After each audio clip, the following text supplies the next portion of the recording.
Thank you mayor madam. मेरे साथी MLA, ex officio members, officers and corporators, आज ये डिलिमिटेशन के जीएचएमसी डिलिमिटेशन के ताल्लुक से जो यहाँ पर सजेशंस और ऑब्जेक्शंस के लिए मीटिंग रखाई गई है, अचानक ही तौर के ऊपर डिलिमिटेशन प्रोसेस ये पहला नहीं है, ना ये आखिरी रहेगा। हमेशा डिलिमिटेशन होते आया है, लेकिन ये डिलिमिटेशन प्रोसेस पहले हम दो चीज़ें तारीखी हुए हैं आपकी। इससे पहले जब कभी भी डिलिमिटेशन हुआ, उसकी चर्चा या उसके सजेशंस काउंसिल बुलाकर नहीं ली गई। This is the first time यहाँ पर बुलाकर ली जा रही है। और दूसरा सबसे अहम बात यह है कि इतने हादसाती तौर के ऊपर डिलिमिटेशन हुआ, ये भी पहली बार है, ये भी रिकॉर्ड ब्रेकिंग है। वो भी जो है सो कुछ ना कुछ पहले बुलाकर बात, कुछ एक आइडिया तो रहता था कि डिलिमिटेशन होने वाला है, बल्कि पॉलिटिकल पार्टीज को मालूम रहता था। अचानक ही डिलिमिटेशन हो गया, वो एक हिस्टोरिक है। और ये एक हिस्टोरिक चीज है कि काउंसिल को बुलाकर इसके सजेशंस लिए जा रहे हैं। बहरहाल मैं कमिश्नर मैडम, मेयर मैडम से के जरिए कमिश्नर साहब से पूछना चाहूंगा कि जो बाउंड्री आप जो 150 वाट की 300 वाट की करे हैं, वो बाउंड्री क्या है? क्या ओआरआर इसकी बाउंड्री है? इसकी बाउंड्री क्या है? क्या ओआरआर के पहले भी है, जैसा कमिश्नर साहब स्पेसिफिक बोले कि कोई असेंबली कॉन्स्टिट्यूंसी हम डिलिमिटेशन के बाद भी मैक्सिमम क्रॉस नहीं करें, एक्सेप्शनल केसेस से जहाँ करें। तो क्या इसकी बाउंड्री क्या है? टोटल जो टोटल पूरा जो एरिया आप मर्ज कर रहे हैं, उसकी बाउंड्री क्या है? उसके डिटेल्स नहीं है।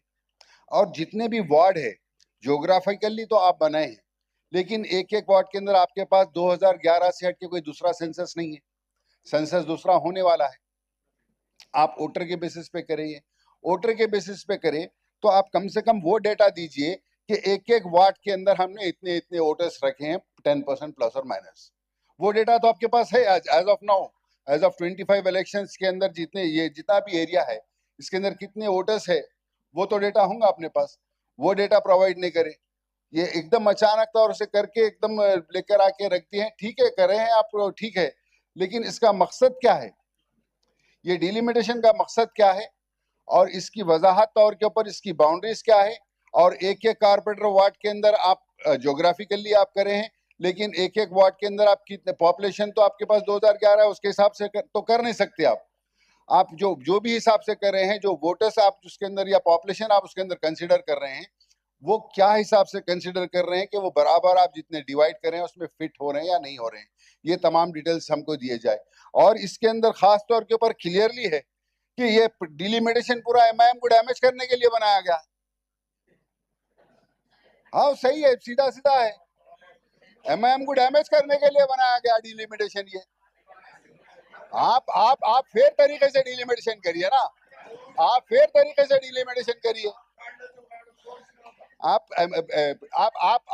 कोई पॉलिटिकल पार्टी का इसके अंदर कंसर्न नहीं रहता, ठीक है, एडमिनिस्ट्रेटिव मैटर है, ठीक है, लेकिन आप एडमिनिस्ट्रेटिव मैटर को एक पॉलिटिकल पार्टी को डैमेज करने तो नहीं बना सकते ना। ये हमारा ऑब्जेक्शन है। ये हमारा आपसे ये है कि भाई ये तमाम चीजें आप फराहम कीजिए, और जो डिलिमिटेशन को आप जो सही तरीके से वो कीजिए। आप एक पार्टी को फायदा पहुंचाने के लिए, एक पार्टी को नुकसान पहुंचाने के लिए जो हिसाब से बनाया गया है, उसको आप अवॉइड करिए। और हमारे सजेशंस जो भी है, हम पूरे सजेशंस यहाँ पर सबमिट करेंगे और उम्मीद करते हैं उसको कंसिडर किया जाएगा। Thank you.